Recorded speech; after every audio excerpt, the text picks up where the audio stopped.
وڵاتە یەکگرتوەکانی ئەمریکا بە فەرمی کۆتایی بە ئەرکە جەنگیەکانی خۆی لە عێراق هێنا و ئەوەش تێڕوانینی جودای لە ناوخودی عێراقیەکاندا لێکەوتوتەوە.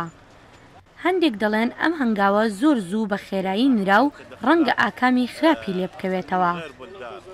کشانەوەی زووی هێزەکانی ئەمریکا دەبیتە مایەی دەستێوەردانی ئەو وڵاتانەی کەمە بەستیان لە عێراقدا هەیە. هەروەها کۆمەڵە چەکدەرەکانیش ئەو دۆخەدە قۆزنەوە بۆ زیادکردنی هێرشەکانیان. ئەمەش لە کاتێکدا هێزە عێراقیەکان بەو شێوە ئامادە نین بە تەواوی باری ئاسایشی وڵاتەکە ئەستوی خۆیاندا بگرن.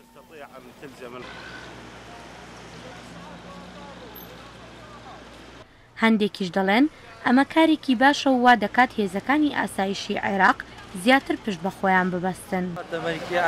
کشانەوەی هێزەکانی ئەمریکا شتێکی باشە و هەتا زیاتر بکشێنەوە ئەوەندە زیاتر هێزە عێراقیەکان پشت بە خۆیان دەبەستن.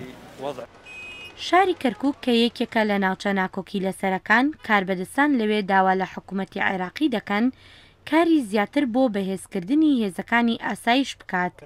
لیوا جەمال تایر بەڕێوەبەری پۆلیسی کەرکووک دەڵێت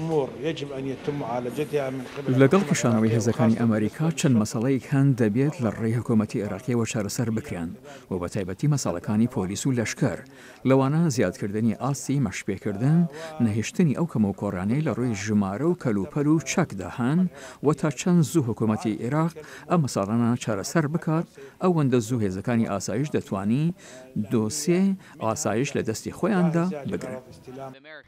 هەرچەندە لە ئێستادا نزیکی 50,000 سەربازی ئەمریکایی لە عێراقدا هەن و لێبڕیارە ئەوانیش تا کۆتایی ساڵی 2011 بکشێنەوە.